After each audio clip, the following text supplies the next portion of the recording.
ओम श्री गणेशाय नमः। दोस्तों, आज के वीडियो में सुनेंगे माघ मास महात्म्य की चतुर्थ अध्याय। माघ मास में भगवान विष्णु की माधव नाम से पूजा की जाती है। पूरे माघ के दौरान माधव नाम से भगवान की पूजा करने और उनके मंत्रों का जप करने से व्यक्ति को जीवन में हर तरह की सफलता मिलती है। उसे कभी भी किसी हार का सामना नहीं करना पड़ता है। माघ मास में स्नान का क्या महत्व है? पद्म पुराण में बताया गया है कि माघ में पवित्र नदियों या तीर्थ स्थलों पर स्नान करने से भगवान बहुत ही प्रसन्न होते हैं और व्यक्ति की हर इच्छा को पूर्ण करते हैं। इस महीने में स्नान को माघ स्नान के नाम से भी जाना जाता है। इस स्नान की महत्ता को बताते हुए कहा गया है कि हर तरह की नकारात्मकता से छुटकारा पाने के लिए मनुष्य को माघ स्नान अवश्य ही करना चाहिए। माघ मास के दौरान सबसे ज़्यादा प्रयाग में गंगा और यमुना के संगम पर स्नान पुण्यकारी माना गया है। स्वयं देवतागण भी इस दौरान प्रयाग में आते हैं। ब्रह्मा, विष्णु, महादेव, रुद्र, आदित्य तथा मरुद्रोण माघ महीने में गंगा यमुना की संगम पर गमन करते हैं। लेकिन जो लोग प्रयाग जाकर लाभ ना उठा सके, उन्हें घर पर ही सामान्य पानी से नहाकर सामान्य पानी में गंगा जल मिलाकर स्नान करना चाहिए। भगवान की पूजा अर्चना करके लाभ अवश्य ही उठाना चाहिए। शास्त्रों में बताया गया है कि जो लोग पूरे महीने भर माघ स्नान ना कर सके तो माघ के बाकी नियमों का पालन ना कर सके तो उन लोगों को महीने में 3 बार अथवा 1 बार माघ स्नान करके लाभ अवश्य ही उठाना चाहिए। माघ में किए 3 स्नान भी 10,000 अश्वमेध यज्ञ के समान फल देने वाले होते हैं। इससे व्यक्ति को हर तरह की सिद्धि और हर क्षेत्र में विजय मिलती है। माघ महीने में इन चीज़ों का करें दान। माघ महीने में स्नान के साथ ही दान का भी बहुत महत्व है। माघ महीने में विशेषकर माघ पूर्णिमा के दिन जो व्यक्ति किसी सुपात्र ब्राह्मण को ब्रह्म वैवर्त पुराण का दान करता है, उसे ब्रह्म लोक की प्राप्ति होती है। इसके साथ ही जो व्यक्ति माघ में ब्रह्म वैवर्त पुराण का पाठ करता है या माघ का महात्म्य पढ़ता है, उस व्यक्ति को जीवन में लाभ ही लाभ मिलता है। माघ में तिल दान का भी महत्व है।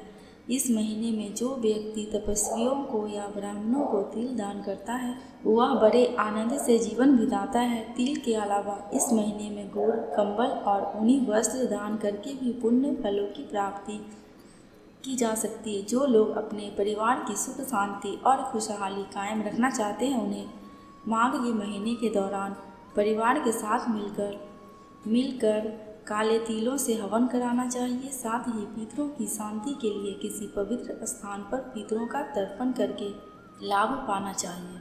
अब श्रवण करेंगे माघ मास का महात्म्य का चौथा अध्याय।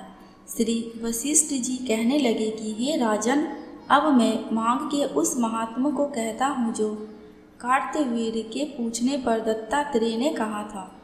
जिस समय साक्षात विष्णु के रूप श्री दत्तात्रेय सत्य पर्वत पर रहते थे, तब महेश्मती के राजा सहस्त्रार्जुन ने उनसे पूछा कि हे योगियों में श्रेष्ठ दत्तात्रेय जी, मैंने सब धर्म सुने, अब आप कृपा करके मुझे माघ मास का महात्म्य कहिए। तब दत्तात्रेय जी बोले, जो नारद जी से ब्रह्मा जी ने कहा था, वही माघ महात्म्य मैं तुमसे कहता हूँ। उस कर्म भूमि भारत में जन्म लेकर जिसने माघ स्नान नहीं किया, उसका जन्म निष्फल गया। भगवान की प्रसन्नता, पापों के नाश और स्वर्ग की प्राप्ति के लिए माघ स्नान अवश्य करना चाहिए। यदि यह पुष्ट व शुद्ध शरीर माघ स्नान के बिना ही रह जाए तो इसकी रक्षा करने से क्या लाभ। जल में बुलबुले के समान, मक्खी जैसे तुच्छ जंतु के समान यह शरीर माघ स्नान के बिना मरण समान है। विष्णु भगवान की पूजा न करने वाला ब्राह्मण, बिना दक्षिणा के श्राद्ध, ब्राह्मण रहित क्षेत्र, आचार रहित कुल, ये सब नाश के बराबर है। गर्भ से धर्म का, क्रोध से तप का, गुरुजनों की सेवा न करने से स्त्री तथा ब्रह्मचारी, बिना जली अग्नि से हवन और बिना साक्षी के मुक्ति का नाश हो जाता है। जीविका के लिए कहने वाली कथा, अपने ही लिए बनाए हुए भोजन की क्रिया, शूद्र से भिक्षा लेकर किया हुआ यज्ञ तथा कंजूस का धन, यह सब नाश के कारण है। बिना अभ्यास और आलस्य वाली विद्या, असत्य वाणी, विरोध करने वाला राजा, जीविका के लिए तीर्थ यात्रा, जीविका के लिए व्रत, संदेह युक्त मंत्र का जप, व्यग्र चित्त होकर जप करना, वेद ना जानने वाले को दान देना, संसार में नास्तिक मत ग्रहण करना, श्रद्धा के बिना धार्मिक क्रिया, यह सब व्यर्थ है। और जिस तरह दरिद्र का जीना व्यर्थ है, उसी तरह माघ स्नान के बिना मनुष्य का जीना व्यर्थ है। ब्रह्मघाती, सोना चुराने वाला, मदिरा पीने वाला, गुरु पत्नीगामी और इन चारों की संगति करने वाला माघ स्नान से पवित्र होता है। जल कहता है कि सूर्योदय से पहले जो मुझसे स्नान करता है, मैं उसके बड़े से बड़े पापों को नष्ट करता हूँ। महापातक भी स्नान करने से भस्म हो जाते हैं। माघ मास के स्नान का जब समय आ जाता है तो सब पाप अपने नाश के भय से कांप जाते हैं। जैसे मेघों से मुक्त होकर चंद्रमा प्रकाश करता है, वैसे ही श्रेष्ठ मनुष्य माघ मास में स्नान करके प्रकाशमान होते हैं। काया वाचा मनसा से किए हुए छोटे या बड़े, नए या पुराने सभी पाप स्नान से नष्ट हो जाते हैं।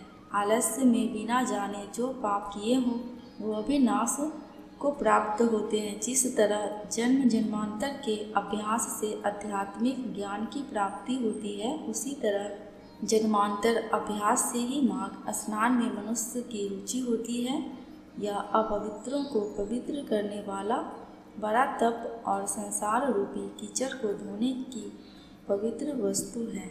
हे राजन, जो मनोवांछित फल देने वाला माघ स्नान नहीं करते, वह सूर्य चंद्र के समान भोगों को कैसे भोग सकते हैं। माघ मास महात्म्य का चतुर्थ अध्याय समाप्त। दूसरी कथा अगले वीडियो में सुनेंगे। दोस्तों, कमेंट बॉक्स में भगवान विष्णु एवं भगवान श्री कृष्ण की जयकारा लगाना बिल्कुल भी मत भूलना। आपको मेरे चैनल पे व्रत त्योहारों की जानकारियाँ एवं उनसे जुड़ी कथा कहानियाँ मिलती रहेंगी। अगर आपको ये वीडियो थोड़ी सी भी अच्छी लगी हो तो प्लीज़ मेरे चैनल को सब्सक्राइब करके मेरे वीडियो को लाइक एंड शेयर कर देना। अंत तक वीडियो में बने रहने के लिए आपका दिल से बहुत बहुत शुक्रिया।